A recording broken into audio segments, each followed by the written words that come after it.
آج کا جو ہمارا ٹاپک ہے وہ ہے تھائرائڈ یا گلڈ.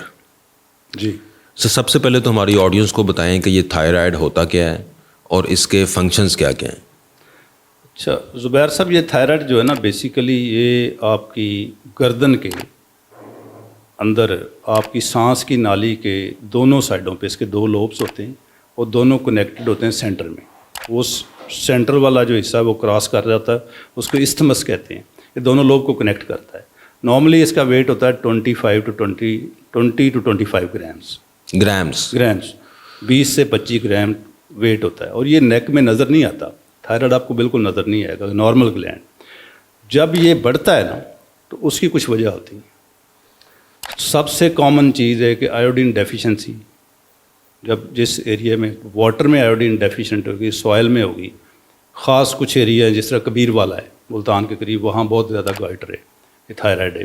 ہلی ایریاز میں آیوڈین ڈیفیشنسی ہے تو وہ اگر آپ آیوڈائز نمک لے رہے ہیں، سالٹ لے رہے ہیں تو یہ ڈیفیشنسی کور ہو جاتی ہے.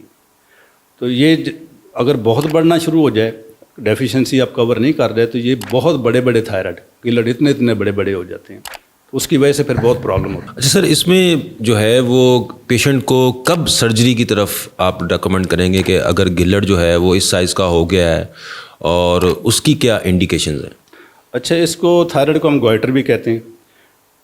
اس میں کچھ گوائٹر جو ہے نا اس کی سرجری کی بالکل ضرورت نہیں ہوتی. جس طرح پریگنینسی میں تھوڑا سا گلینڈ بڑھ جاتا ہے تو اس کو فنکشن زیادہ کرنا پڑتا ہے، تو اس کو کہتے ہیں فزیولوجیکل گائٹر یا پریگنینسی گائٹر. جو ہی پریگنینسی ختم ہوگی وہ واپس شرنک کر جاتا ہے، نارمل ہو جائے. اس میں بالکل سرجری کی ضرورت نہیں ہے انڈیکیشن میں. دوسرا ہے پوبرٹی گائٹر. بچیاں جوان ہو رہی ہوتی ہیں، اس میں یہ تھوڑا سا بڑھ جاتا ہے. اگر آپ ان کو آیوڈائزڈ نمک دے دیں تو وہ ڈیفیشنسی کور ہوتی ہے، یہ بڑھتا ہی نہیں آگے. اگر یہ ڈیفیشنسی آپ کور نہیں کرتے تو یہ بڑھتا جاتا ہے. اس کے شروع میں سافٹ ہوتا ہے، پلین ہوتا ہے، سافٹ ہے اور سرفیس اس کی اسموتھ ہے، لیکن بعد میں اس کے اندر گلٹیاں بننی شروع ہو جاتی ہیں، اسے کہتے ہیں ناڈیولز. تو یہ پھر سافٹ گائٹر سے ناڈولر گائٹر بن جاتا ہے اور اس کا پھر سائز بڑھنا شروع ہو جاتا ہے. اس میں کچھ ناڈیولز ایکٹیو ہوتے ہیں، کچھ ان ایکٹیو ہوتے ہیں، تو اس کی وجہ سے آگے پھر اور کمپلیکیشن ہوتی ہیں. اگر لانگ سٹینڈنگ گائٹر ہے، آپ نے آپریٹ نہیں کروایا، بڑا سائز ہو گیا، تو اس میں میجر 3 کمپلیکیشنز ہیں. ایک یہ ہے کہ بڑے سائز کی وجہ سے سانس کی نالی پہ پریشر آئے گا اور آپ کی سانس کی نالی نیرو ہو جائے گی، سانس لینے میں مسئلہ ہوگا. سیکنڈ یہ ہے کہ لانگ سٹینڈنگ گائٹر آپ نے آپریٹ نہیں کروایا تو اس میں 10% چانس ہے کہ اسی گائٹر کے اندر ہی کینسر بن جاتا ہے، جو کامن فالیکولر کارسینوما ہوتا ہے. ٹھیک ہے. اور یہ ایک تو پریشر سمٹمز ہو گئے، دوسرے ہو گئے آپ کی رسک ہوتا ہے کینسر کا. جی سر. تیسرا جو ہے نا وہ کچھ اس میں ناڈیول وہ بہت ایکٹیو ہو کے تھائراکسین ہارمون زیادہ سکریٹ کرنا شروع کر دیتے ہیں، تو وہ پیشنٹ کے پھر ہاتھ پاؤں کانپنے شروع ہو جاتے ہیں، بھوک اس کو بہت لگتی ہے، وزن کم ہونا، تھکاوٹ ہو جاتی ہے. اسے کہتے ہیں سیکنڈری ہائپر تھائرائڈزم اور تھائروٹاکسیکوسس. یہ جو لانگ سٹینڈنگ گائٹر ہوتے ہیں نا، اس کے بعد اگر کنورٹ ہوتے ہیں تو سیکنڈری کہتے ہیں اس کو. ایک ٹرم ہے پرائمری تھائروٹاکسیکوسس، پرائمری ہائپر تھائرائڈزم، وہ ینگ بچیوں میں ہوتا ہے. وہ آٹومیون ڈیزیز ہے، وہ اسمال گائٹر ہوتے ہیں، بہت بڑے نہیں ہوتے. اس کو آپ میڈیسن سے بھی کنٹرول کر سکتے ہیں. اگر میڈیسن سے نہیں ہوتا پھر اس کی سرجری کرتے ہیں. اس کے علاوہ یہ تو سمپل گائٹر نا، بینائن، جس میں کینسر نہیں ہے یا کینسر ہونے کے چانس ہیں لانگ سٹینڈنگ میں. دوسرے کچھ گلٹیاں بنتی ہیں، شروع سے ہی کینسر ہوتی ہیں، اسے کہتے ہیں تھائرائڈ کینسر. وہ ایک چھوٹی سی گلٹی نکلے گی کسی سائڈ پہ، یوزلی وہ 50 ابو کچھ پیشنٹ میں ہوتی ہے، کچھ ینگ پیشنٹ میں ہوتی ہیں.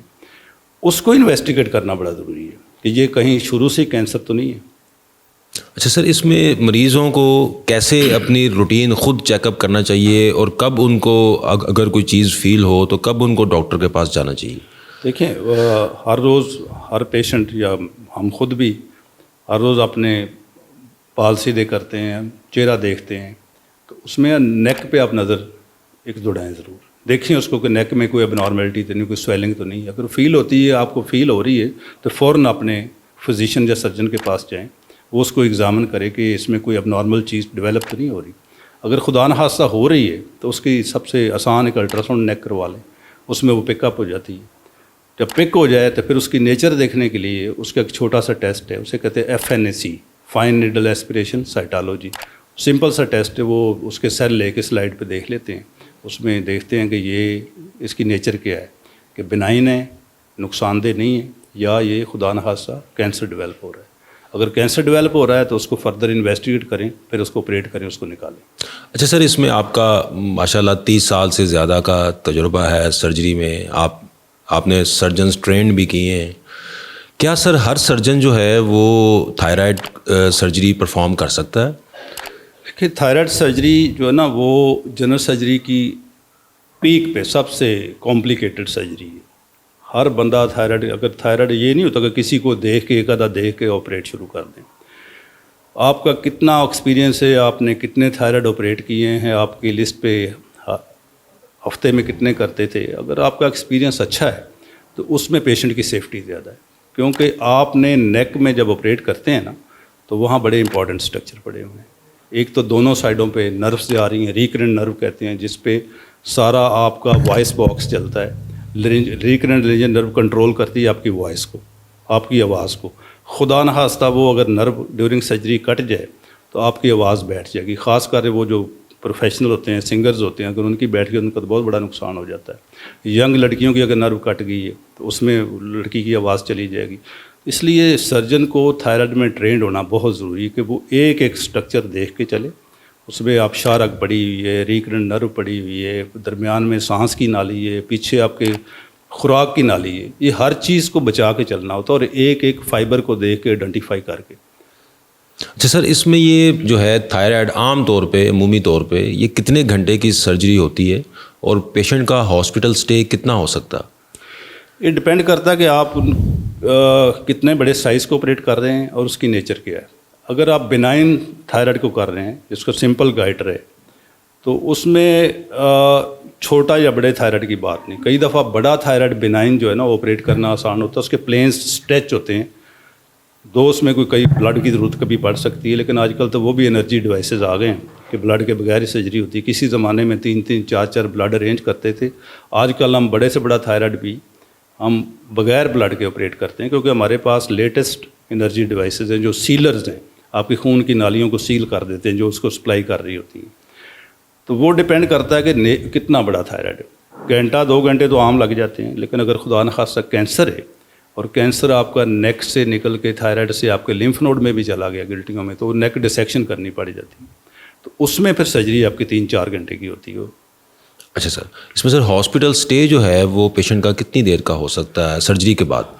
اس میں اگر سمپل سمال نڈیول ہے جس میں آپ نے لوبیکٹمی صرف کی ہے یا استمیکٹمی کی ہے، چھوٹا پورشن نکالا ہے ایک سائڈ کا، تو پیشنٹ تو 6 گھنٹے بعد بھی جا سکتا ہے، ٹھیک ہے۔ اگر بڑا تھائرائڈ ہے تو ہم 1 to 2 days اسٹے دیتے ہیں، اس میں ڈرین وغیرہ رکھا ہوتا ہے، 2 دن بعد پیشنٹ تو ڈیفینیٹلی چلا جاتا ہے۔ اچھا سر، اس میں جو تھائرائڈ سرجری ہے اس کے بعد کمپلیکیشنز کیا کیا ہو سکتی ہیں پیشنٹ کو؟